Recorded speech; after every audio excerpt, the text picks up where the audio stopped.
Muito bem.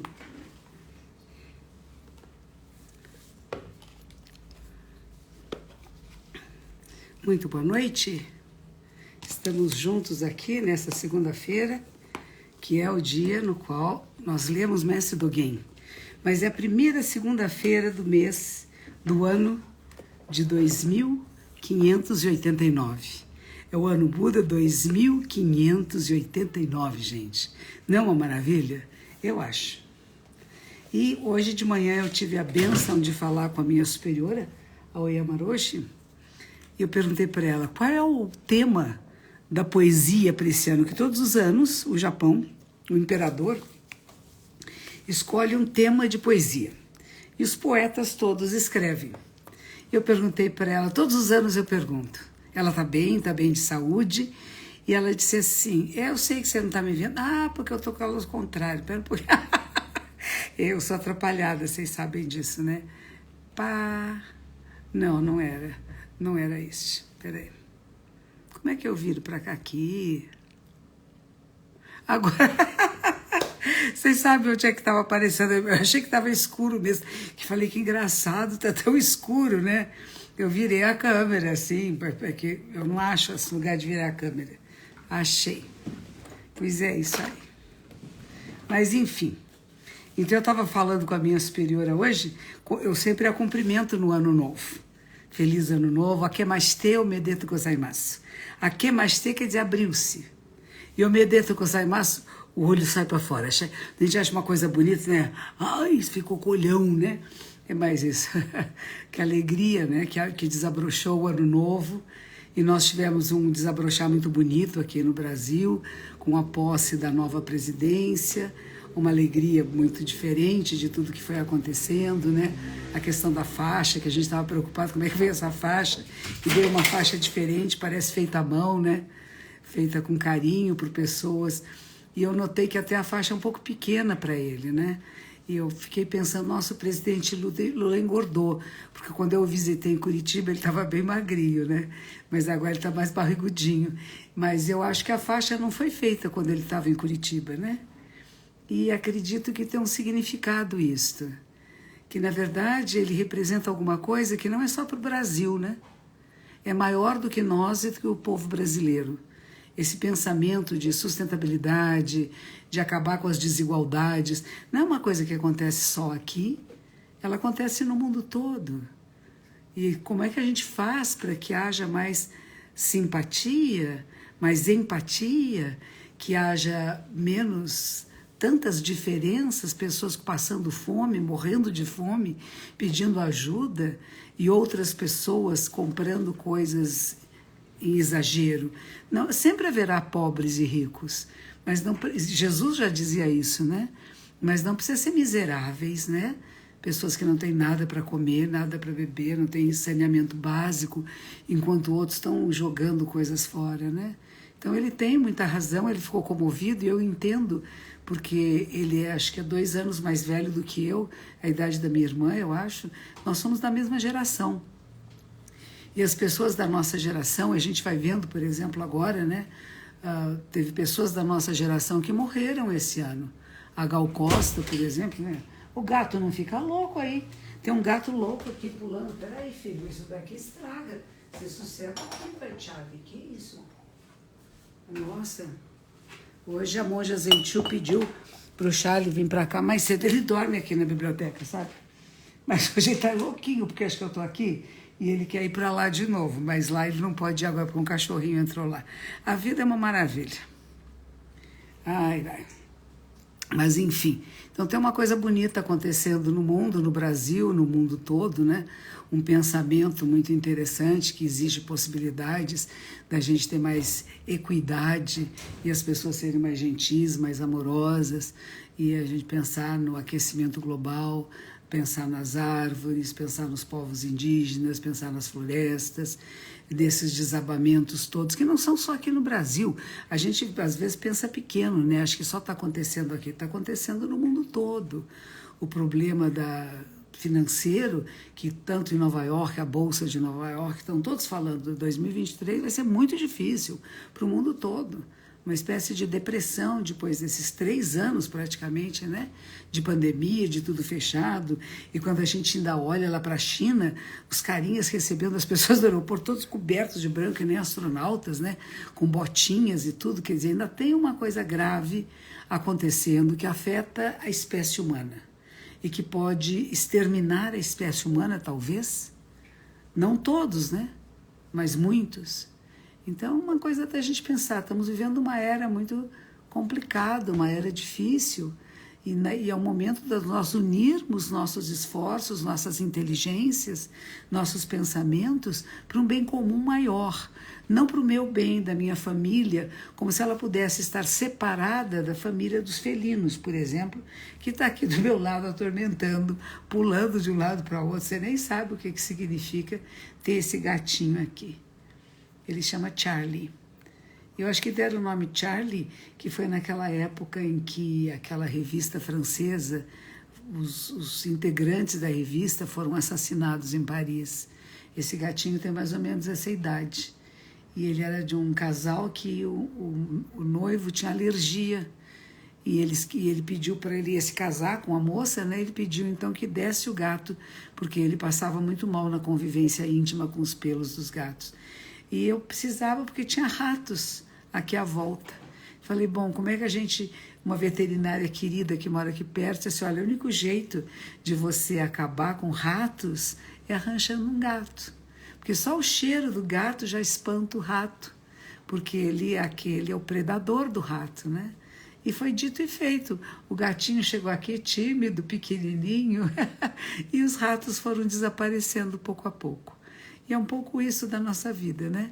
As espécies todas têm os seus próprios predadores, né? E quando a gente respeita a vida na sua pluralidade, ela entra em equilíbrio e harmonia.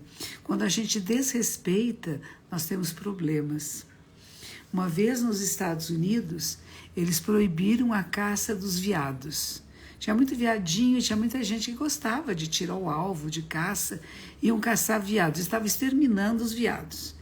E então houve uma lei que era proibido caçar veados. E aconteceu uma coisa contrária.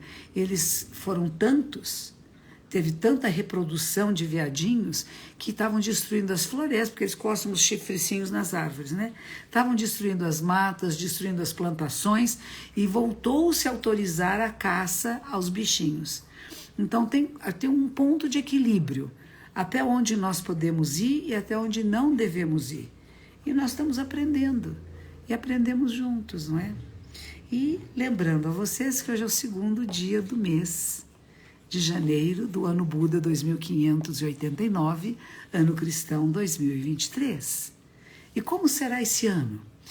Eu não sei prever o futuro, mas eu acredito no Dharma e na lei verdadeira, que é o ensinamento de Buda, que tudo que existe tem uma causa e uma condição que vai ter um determinado efeito.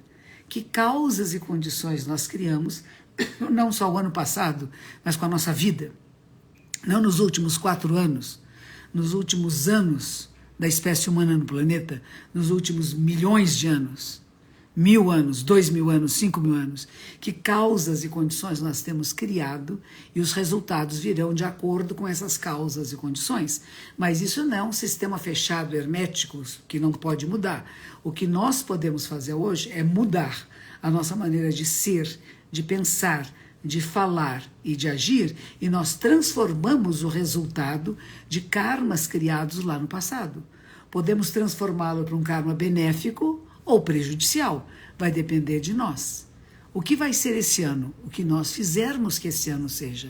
Ele não cai do céu, não é um milagre, não são outras pessoas, não é nem o governo em si mesmo sozinho, somos todos nós. Todos nós juntos criamos causas e condições para que a vida floresça, desabroche, seja boa, ou para que ela murche e desapareça. Depende de cada uma e de cada um de todos nós. Então eu quero dar a vocês as boas-vindas a este ano. A este ano que nós vamos construí-lo juntos. Esses 2 primeiros dias têm sido muito significativos, né? Tivemos no final do ano a morte do Pelé, o querido e amado Pelé, que eu vi jogar. Eu assisti jogar aqui no Pacaembu, que é perto do templo. quando ele ainda era um menino, 7 anos mais velho do que eu.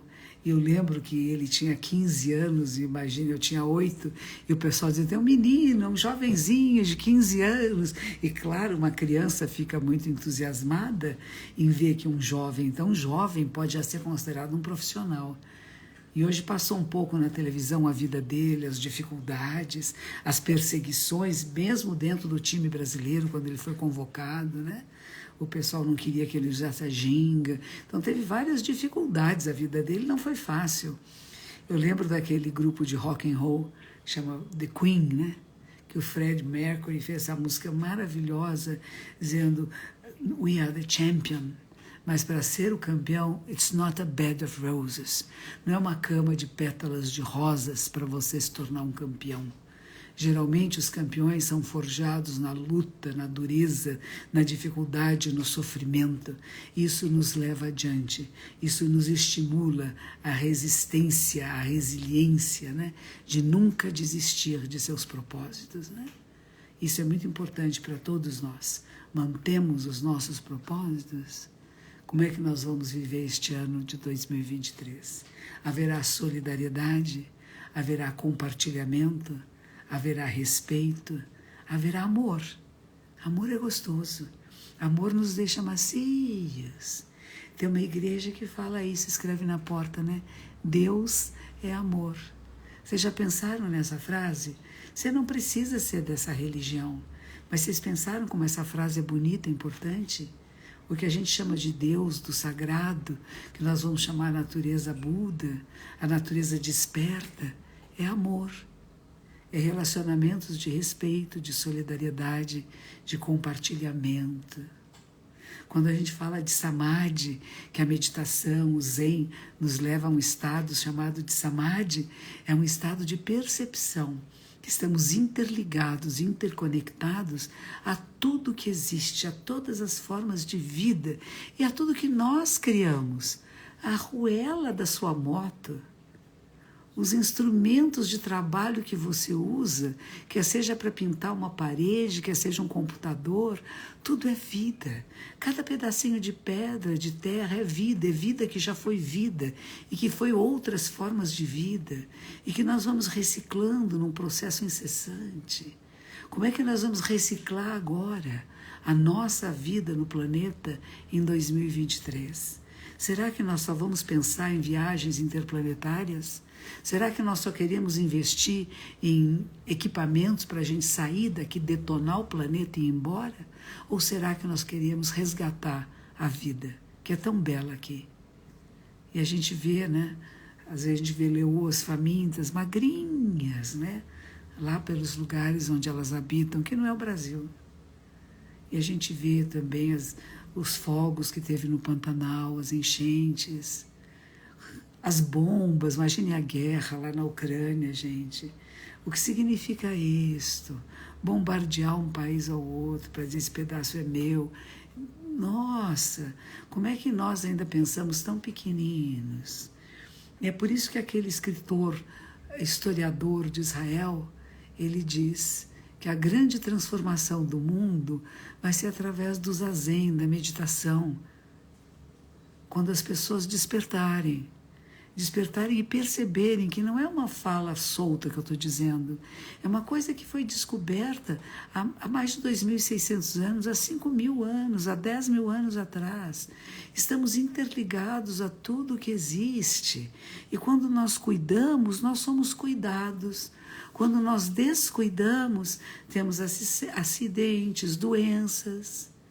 Não é? As pessoas estão até procurando as causas das nossas doenças atuais. Alguns dizem que é por causa dos produtos trans, de óleo vegetal, manteiga vegetal, que teve um momento que foi um pico, né? Não, o animal engorda, dá colesterol, e de repente a gente continua com colesterol alto. Né? Tem coisas que a gente tem que refletir da nossa alimentação, do nosso meio de vida, da maneira que nós tornamos sustentável a vida na Terra. Sustentabilidade é isso, o que a gente deixa para as gerações seguintes. Nós vamos deixar os rios detonados ou nós vamos deixar os rios purificados? Vocês viram que aqui em São Paulo o Rio Pinheiros já está muito melhor? Hoje as pessoas até já estão correndo, caminhando e pedalando à beira do rio, que era impossível por causa do odor fétido de todas as imundícies que chegavam até lá. Mas para isso tiveram que fazer o quê? Cuidar do saneamento básico das comunidades carentes à sua volta, que jogavam o cocô, o xixi, os restos todos, iam parar no Rio Tietê. E o Rio Tietê, coitadinho, tinha sido bloqueado, ele estava travado, ele não fluía. Então está tendo todo um projeto de restauração, de reconstituição da fauna, da flora, para que a gente possa viver bem aqui. Esse planeta é lindo, e ainda há muitas áreas que não são habitadas, ainda há muitas montanhas, muitas matas. E não é que a gente vai se espalhar e vai detonar tudo, fazer tudo virar deserto. Não é isso. A gente pode criar causas e condições para ter mais de milhões de anos de vida aqui, e milhões de anos de prazer, de alegria, de contentamento, que o paraíso é aqui.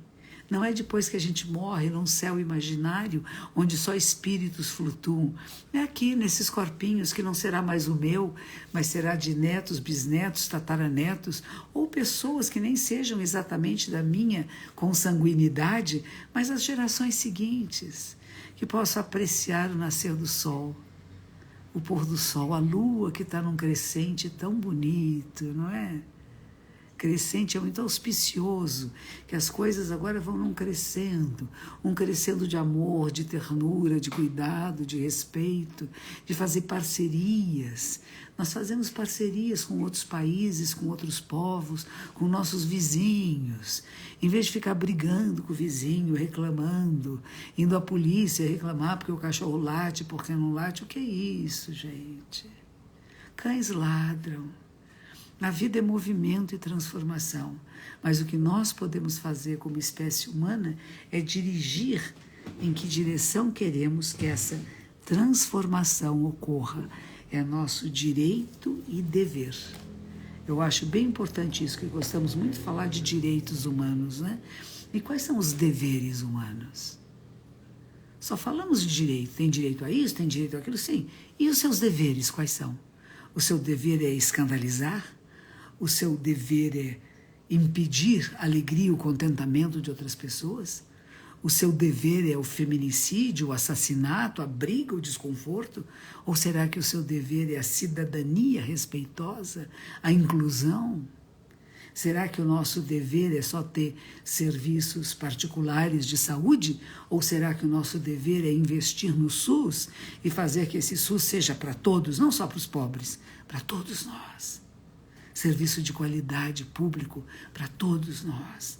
E que as pessoas ricas possam fazer grandes doações quando forem atendidos em bons hospitais. Eu sou pobrezinha, eu não tenho muito, mas eu fui atendida pelo Hospital Emílio Ribas quando eu tive Zoster, né? Eu tive Zoster aqui. E fiquei um tempo hospedada lá, né? Fui atendida e muito bem atendida. O que eu tinha aqui para dar, eu dei um aparelho de televisão para o hospital. É pouco, um aparelho para aqueles centenas de quartos. Pois fiz doações mensais, para apoiar esse hospital tão importante para nós. Talvez o maior centro de doenças infecto-contagiosas da América do Sul. É importantíssimo. E eu fui hospedada lá, fui tratada lá, porque é o melhor lugar do Brasil para se tratar de herpes zoster. E porque eu não tenho serviço particular de saúde. Eu sou do SUS, eu acredito no SUS. Então eu fui muito bem atendida. E a minha maneira de retribuir é ajudando, com o pouquinho que eu posso ajudar. Não posso dar fortunas, milhões, porque não tenho. Mas essa retribuição que pode vir das pessoas que sejam atendidas pelos médicos de primeira qualidade, professores universitários, que estão formando novos médicos, que não querem ser médicos para ficar ricos, que não querem ser médicos apenas para comprar 3, 4, 5 carros e aviõezinhos, né? Mas médicos que tenham a vocação verdadeira de cuidar, de gostar de gente, de saber que é possível trazer saúde para a população. É diferente, né? Uma vez estive na casa de uma família de médicos e a mãe perguntou para a filha: minha filha, você está se formando agora, qual especialidade você vai ter. E ela estava, eu estou pensando nessa e naquela, mas sabe o que, mãe? Acho que eu vou ser anestesista, porque quando estão fazendo a cirurgia lá, eu anestesio o paciente, eu só fico regulando, não tenho que dar tanto tempo. Eu posso estudar outra coisa, que eu gostaria, na verdade, de ter feito outra faculdade. Eu gostaria de ter feito uma outra faculdade. E eu fui fazer medicina, porque meu pai é médico, meu avô era médico, porque dá status social, porque eu vou ter um consultório e porque eu posso ganhar muito dinheiro, porque não vou precisar fazer plantões especiais se eu for anestesista. Eu falei, será, gente? Será que eu estou ouvindo bem o que essa jovem bonita, linda, numa casa grande, muito boa, né? Num banquete que me serviram, será que é correto esse tipo de pensamento? Ou será que eu quero servir a humanidade? Eu vou colocar minha inteligência, minha habilidade para servir aqueles que precisam ser servidos. Existe, às vezes, umas mudanças de paradigma, né? Mudança de narrativa, de maneira da gente ver a realidade. E por isso que eu gosto muito do meu amigo Mestre Dogen, Dogen Zenji-sama, que viveu no século XIII no Japão. E é um dos personagens mais atuais para nós, para a realidade que estamos vivendo. Não é uma luta, não é uma briga, não é um confronto. É uma percepção realizada, é o despertar da mente, a capacidade de ver com clareza o que é, assim como é, e como pode ser, como que nós podemos transformar a realidade para que seja melhor para o maior número de seres. Há uma história antiga que dizia o seguinte, que havia um monge que ele era muito bondoso, e um dia ele foi beber água à beira do rio e tinha um escorpião que estava se afogando. E ele ficou tão compadecido desse escorpião que ele esticou a sua mão, pegou o escorpião e trouxe até a borda. E na hora que o escorpião chegou em terra firme, deu uma mordida na mão dele. E aí as outras pessoas que estavam perto dele disseram, tá vendo, você é tolo. Você quis ser tão bom e acabou mordido por um escorpião. E você pode até morrer por causa disso. Ele disse, é da natureza do escorpião morder. E é da minha natureza salvá-lo. Nossa, é forte isso, né? O que é da sua natureza? É de matar? É de exterminar? Mas também não concordo que você coloque a sua mão para o escorpião subir. Você pode colocar uma tora de madeira, você pode pegar uma folha, né? Você pode usar alguma coisa que esteja ali à sua volta e não a sua própria mão. Mas o monge aflito, não tendo nada à sua volta, pegou-o com a sua própria mão e na hora que ele se viu na terra, ele deu-lhe uma mordida. Isso é a nossa vida. É da natureza de cada um de nós, como nos manifestamos no mundo. Mas nós, humanos, podemos perceber se nós estamos nos manifestando como um escorpião, mordendo a mão que nos acolhe, ou será que nós não somos escorpiões e nós podemos agradecer a mão que nos acolheu? Isso é outra história que Mestre Dogen contava. Era a história de uma tartaruga que não sei como ela estava na beira de um rio e ela estava virada de ponta cabeça. E a tartaruga, se ela está no casco, ela não consegue desvirar. E lá vinha vindo um monge. E o monge, quando viu a tartaruga sofrendo com as patinhas assim, foi lá e conseguiu virá-la de frente. E ela entrou no rio, num lago, se ela entrou. E ele ficou ali sentadinho, meditando e pensando, nossa, pobrezinha dessa tartaruga, se eu não chegasse aqui agora, ela teria morrido seca, né? Porque ela, desesperada, aflita, não ia conseguir se virar. E daí a pouco, a tartaruga volta do fundo e ela traz 3 anéis na sua boquinha, 3 círculos de ouro, e coloca no colo do monge sentado em meditação que a havia salvado e volta a mergulhar no lago. Que coisa interessante, não é? Ela trouxe 3 pedaços de metal para ele, que para ela não é significativa, ela não come metal, Nem o monge come metal. Então não era alimento. Mas talvez porque fosse brilhante, porque fosse bonito. E aí Dogen Zenji Samar diz assim, até os animais são capazes de mostrar gratidão por quem cuida deles, para quem os ajuda. Por que nós, humanos, temos dificuldade em demonstrar nossa gratidão por aqueles que fazem bem? E não é só bem a nós, bem ao grande número de seres. Bombeiros, policiais, o carro do presidente, do vice-presidente que assumiu ontem lá em Brasília, tinha 40 seguranças, 20 de cada lado, correndo ao lado de um Rolls Royce antigo, né? Conversível. 40 homens e mulheres, a maioria homens. Não teve nenhum incidente grave, nada grave aconteceu. Foi feita uma grande varredura. Como trabalharam, não é? E todo o pessoal da equipe, do Congresso, de todo Itamaraty, toda a equipe do governo que trabalhou tanto, né? Para que tudo desse certo, para que tudo fosse em harmonia e respeitoso, né? Foram muitas pessoas, visíveis e invisíveis. A senhora e o senhor que limpam as privadas, os banheiros, ninguém fala deles, né? Mas se não fossem eles, como é que essa multidão de pessoas que esteve lá poderia ir ao banheiro, não é? Tanta coisa, tanta gente envolvida numa celebração. E às vezes a gente só vê uma coisa ali na frente, né? Isso que eu quero dizer, está tudo interligado, intercomunicando. Um depende do outro. É o que a gente chama, Buda chamava da interdependência. Vocês estão escrevendo uma porção de coisas, mas eu estou sem óculos, eu não consigo ler nada que vocês estão escrevendo. Então eu não posso comentar suas falas, porque eu não estou enxergando. Eu não estou enxergando mesmo.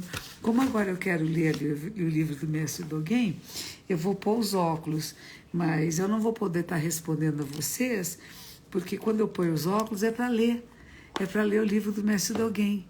Então eu espero que vocês desculpem que eu não estou comentando os seus comentários, porque na verdade estou sem enxergar.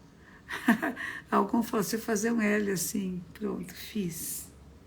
O capítulo de hoje desse livro maravilhoso chama Shobogenzo, de Mestre Dogen. O capítulo de hoje chama Shoji. Sho é nascer. Ji é morrer. E este é chamado vida-morte. Não é vida e morte, não tem nada. Não é Shotoji, é Shoji. É vida-morte, uma coisa só. Inseparáveis. Nós gostamos de separar, porque e nós achamos que nós somos inteligentes. O meu livro chama Vida-Morte, que foi traduzido pela Pinguim em Portugal. Eles puseram vida e morte. E eu falei para a editora, a bela editora aqui do Brasil, eu falei, Bela, não era isso. Porque é um sentido completamente diferente. Vida-morte como uma unidade. Um não existe sem o outro, são um corpo só. Vida e morte. Ou podia dizer vida é morte. Percebe? É uma sutileza de interpretação da realidade, que é isso que Mestre Dogen faz. O que a gente aprende com o Zen, com esse Zen antigo de 2.600 anos atrás, é aprender a ver a realidade como ela é. Não é maquiar por cima, não é usar as palavras que a gente sempre usou e achar que elas são boas assim. Vamos embora. Sho significa nascer, vida, e Ji significa morte. Shoji significa vida-morte. Embora essas palavras existam em todas as línguas, Mestre Dogen diz que elas não são capazes de ser compreendidas intelectualmente. O que é vida e o que é morte? Você se perguntou? O Taz pergunta, não é? Tem aquele programa que o Taz faz, o Marcelo Taz, né? E eu estive lá uma vez. E ele termina perguntando o quê? O que é vida para você? E pode perguntar também o que é morte para você. Nós dizemos que esse é o assunto, é o grande assunto, o assunto de maior importância. Vida, morte. O seu significado está embebido na nossa vida diária, nela mesma, na realidade. E esse capítulo ele explica a vida e a morte. E o momentâneo estado deste momento atual. Este instante de agora é momentâneo. E na hora que eu falo instante, ele já foi. 21h04 e não sei quantos segundos, porque os nossos celulares não marcam os segundos. Mas o tempo que eu falo com vocês, os segundos estão rodando. Quando eu estou na rádio Vibe Mundial, dá para ver cada segundo passando. Eu falo, são 21h04 e 32 segundos, não, já 33 segundos e 34 segundos. Como é que esses caras incríveis, cujo templo era marcado pelo relógio de sol, percebiam esse instante momentâneo e passageiro da existência? Isso é que é maravilhoso, porque a verdade está em nós, ela não está no livro. O livro é a maneira que a gente põe em palavras uma experiência que nós temos, né? Esse capítulo ele explica o momentâneo estado do presente momento. Na nossa vida diária, vida e morte existem numa totalidade indivisível. Por isso que eu digo que não é vida e morte, é vida e morte. Gente, parece que é a mesma coisa, mas isso é muito importante. Não é importante se você põe um artigo, uma letra entre uma coisa e outra, uma vírgula, muda todo o sentido da frase. Dogen Sama fala de vida e morte. Ele fala natureza Buda. Ele fala mente Buda. Não é mente de Buda, é mente do Buda, mente Buda. A mente desperta, a mente que acorda. A mente iluminada, a mente desperta, é mente Buda. Natureza Buda, não é natureza do Buda, é natureza Buda. É uma delicadeza de percepção que essa é a transformação. Quando a gente sai do pensamento comum, da nossa limitação, de um eu separado, e você se abre para esse todo que é você, que está interligado com tudo e todos. E por isso você cuida, porque é a sua vida, é a nossa vida, de todos os seres. E aí começa o texto dizendo assim: porque em vida e morte há Buda. Não há vida nem morte. Porque em vida e morte há Buda, não há vida, morte. Quer dizer, o que é isso? Quer dizer que se tiver Buda não vive nem morre? A gente fala o não nascido e o não morto. Por quê? Porque vida e morte é o despertar. É a mente Buda. Não está separado. Não tem um antes e um depois. Quando é que você nasceu?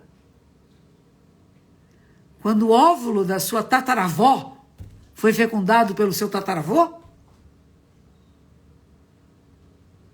Quando o óvulo da sua mãe foi fecundado pelo espermatozoide do seu pai ou in vitro por alguém? É ali que começou a sua vida?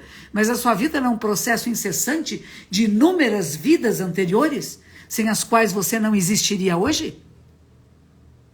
Se todo esse passado não houvesse, como é que esse presente seria? Não seria, né? Se todos tivessem morrido no dilúvio, se todos tivessem desaparecido na Idade Média, com a peste, com as fogueiras, com as guerras, quem é que estava aqui agora? Eu não estaria. Vocês não estariam aí.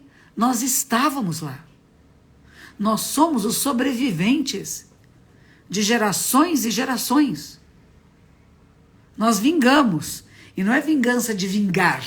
Nós somos a vida, que começou há muitos séculos atrás. E nós somos esse contínuo. E não termina em nós. Eu vou morrer. Pelé morreu. Não termina em Edson Arantes do Nascimento. Está lá congelado, né? Todo mundo olhando o corpinho dele congelado. Querido, amado, maravilhoso, extraordinário, rei. Mas o corpinho do rei vai ser enterrado. Mesmo que seja um cemitério de prédio, né? Eu tive em cemitérios assim nos Estados Unidos. Você coloca o corpo dentro de às vezes é tudo de mármore ou de concreto e fecha. E sabe o que acontece depois de alguns anos? Vira terra. Mesmo fechado dentro do mármore e do concreto. O nosso corpo é terra e volta a ser terra. Mas tudo que ele fez, tudo que ele deixou com a sua vida, com a sua arte, com a beleza, com a sua visão lateral, privilegiada, 30% maior do que todos os outros jogadores que estavam com ele. A sua musculatura, que não fazia musculação naquela época, mas ele tinha uma musculatura privilegiada, capaz daqueles saltos de altura incrível, mais alto que ele ficava do que os homens de quase 2 metros de altura, e ele que era baixinho, tinha 1,68 m, e ele pulava tão alto que ele ficava mais alto que os outros gigantes. Que capacidade tinha este ser humano de olhar, de visão, de jogo, de acertar, de a bola ir onde ele queria. E como ele foi perseguido, como ele foi maltratado, como ele foi ferido, como saiu carregado do campo de inveja. As pessoas têm inveja de quem é bom. As pessoas têm inveja de quem tem sucesso. E como não conseguem acessar a isso, em vez de admirar, ficar amigo, aprender com outro, quer destruir, quer acabar com o outro. É isso que a gente fala que são as energias prejudiciais. Isso que a gente chama de diabo, de dualidade. E que a gente tem que acabar com isso. Falar, não precisa. A gente sente que tem essa emoção em nós e transmuta. Essa é a beleza do despertar da mente humana. Estou com inveja de fulano, quero acabar com ele, vou falar mal, vou acabar... Shhh, não. O que essa pessoa tem que me causa inveja? Eu gostaria de ter essa capacidade o quê? De jogar como Pelé jogava. Mas vocês sabem quanto tempo ele treinou? Você sabe tudo aquilo que ele abdicou para se tornar esse grande atleta? Você sabe quantas horas por dia ele treinava? Você sabe como é que eram os sonhos dele? O que ele fazia enquanto dormia? Como é que ele entregou a sua vida à bola? E a bola que ele amou. E por amar a bola o amou de volta. Veja como o amor é importante. Quando você ama o que você faz, quando você se entrega ao que você faz, não porque vai ter lucro, vai ter dinheiro, vai ficar famoso, porque gosta de fazer, porque sente prazer, e quando deixa você livre para ser quem você é, não quem os outros gostariam que você fosse, mas quem você é de verdade. Quando você se manifesta na sua totalidade, que foi o caso do Pelé, porque não queriam que ele fizesse a ginga, né? Até a hora que eles estavam perdendo, e o amigo deles vai, faz a ginga.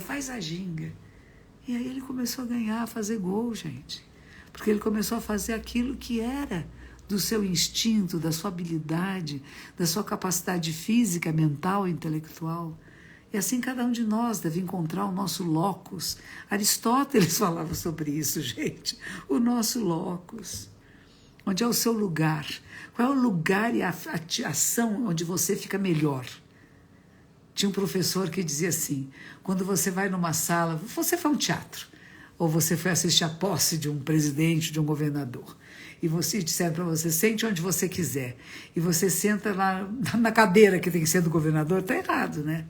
Não vai dar certo. Mas se você sentar no lugar adequado, na sala, você vai ter uma visão muito boa, você vai participar e todos vão ficar confortáveis. Mas se você estiver no lugar errado, haverá um desconforto em você e nas pessoas à sua volta. Fica confortável quando nós pegamos aquilo que é o nosso lugar, aquilo que funciona bem para nós, aquilo que é prazeroso, não é só para nós, é para todos na sala. Não é o melhor lugar para mim, é o melhor lugar para que todos nós fiquemos bem. E ele disse, isso é a diferença de uma pessoa que despertou para uma que não despertou. A que não despertou entra no lugar e diz, qual é o melhor lugar para mim? Qual é o melhor lugar que eu vou sentar, eu vou ter uma visão melhor, vou ouvir melhor, vai ser ótimo para mim. E o outro diz assim, qual é o melhor lugar que eu me sente para que seja bom para todos nós? Essa é a pequena diferença, eu falo, é uma sutileza que faz entre um ser que desperta, um Buda, e uma pessoa comum que ainda não despertou. Mas todos podem despertar, todos, sem exceção. Então, porque na vida-morte, se na vida-morte há Buda, não há vida-morte. Novamente podemos dizer, porque em vida-morte há não Buda, nós não estamos deludidos sobre vida-morte. Um Buda separado de vida-morte? Você acha que tem um Buda aqui voando que não tem nada a ver com a vida-morte? É a própria natureza. Somos todos nós. Ele usa inúmeras palavras. Ele era um intelectual, ele era um acadêmico. Ele começou a ler com 8 anos de idade, ele lia os clássicos chineses, gente. Era um menino superdotado. Adorava fazer poesias difíceis, rimas difíceis, contagem de sílabas só, não. A métrica não é só a contagem da sílaba, é o número de pinceladas de cada caractere chinês e a combinação dos sons. É mais complicado do que a rima para nós que usamos o alfabeto. Às vezes quem faz poesia fica lá dias pensando qual é a palavra que cabe aqui, qual é o caractere que se encaixa aqui, que vai ter o significado que eu quero e que tem harmonia com o anterior e com o posterior. Gente, eu vou parar por aqui hoje. São 21 horas e 14 minutos. O tempo urge. Estamos iniciando o ano Buda de 2589. Eu fui abençoada de estar viva aqui com todos vocês, de ter podido esta manhã falar com a minha superiora, Oyama Shun Dodochi Orochi, que tem 91 anos de idade, que é a primeira monja que foi nomeada em 800 anos da nossa história no Japão, é a primeira monja nomeada professora de monges no mosteiro sede de Sojiji, no Japão. E eu perguntei a ela, está difícil? E ela disse, eu estou mais enfraquecida pela idade e por outras questões de saúde e não posso manter esse cargo como mereceria quem o estivesse nele. Mas eu vou lá e dou aula aos noviços quando posso e quando eles podem me receber. Não é bonito isto? 91 anos de idade. Saudável, lúcida, inteligente, brilhante, desperta. E nos 3 primeiros dias do ano, eu faço todas as manhãs uma oração para ela, no dia 1, 2 e 3, num altarzinho, que é o meu, não é o altar do templo.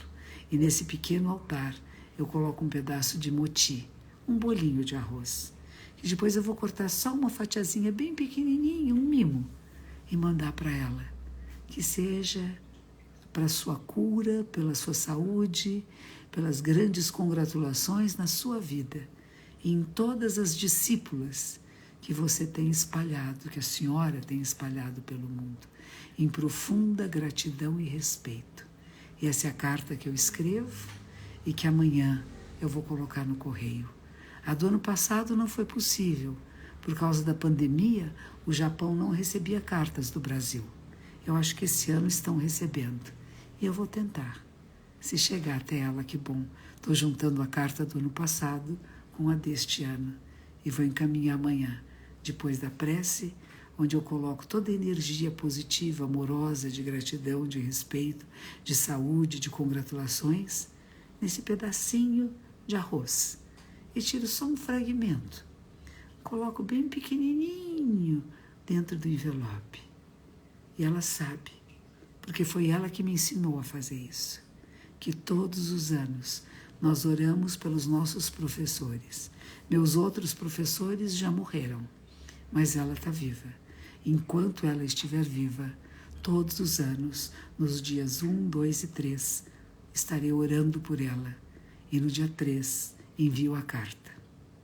E este ano, a palavra do poema para este ano é tomo. Tomo de tomodachi, de amigo, de companheiro, de companheiras. Essa é a palavra deste ano para as poesias. Companheiro, companheira Adriana, companheira Kelly, companheiro Rafael. É assim. Parceiro também serve.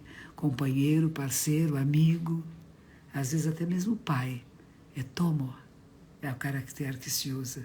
E esse é o caractere para fazer poesia. Que a poesia desse ano seja uma poesia de amizade. E Buda dizia que a Sangha, a comunidade de praticantes budistas, são de nossos melhores amigos, dos verdadeiros amigos. Havia uma revista, há uma revista japonesa que chama Zen no Tomo, Amigo Zen. Ela é só feita em japonês. Às vezes aparece um pouco, se você procurar na Sotoshu, nas redes sociais, eles às vezes têm traduzida para inglês, para francês, espanhol, eventualmente para português. Zen no Tomo, amigo Zen. Vocês todos são esta Sangha, a Sangha Zen, a Sangha que são os bons amigos, que juntos aqui nós nos orientamos, porque às vezes nos perdemos, vamos para lugares que não são adequados e cabe a nós dizer, oi, oi, oi, vem para cá, venha conosco, sente-se em silêncio, ouça os ensinamentos de um grande mestre que a nossa monja apenas traduz com simplicidade para que seja inteligível a todos, né? Mas o ensinamento não é meu, o ensinamento é de Buda, não é de Dogen Zenji-sama, é de Buda. Dogen Zenji-sama traduziu para os japoneses do século XIII e deu a sua visão, que era mais ampla do que outros professores que não compreendiam, porque não faziam zazen, não se sentavam, não tiveram experiência mística. Dogen-sama era um místico chamado místico realista. Não é um místico que sai fora da realidade, na realidade, na vida, no dia a dia. Questione-se, vida-morte. Esse é o grande assunto que nós temos que esclarecer. Que os méritos de nossa prática, os frutos de nossa prática, desabrochem em todas as direções, que todos os seres possam despertar, se tornarem Budas, seres iluminados e benfazejos, que cuidam, que respeitam, capazes de amar, de formar, de educar seres humanos responsáveis, livres e responsáveis, com direitos e deveres.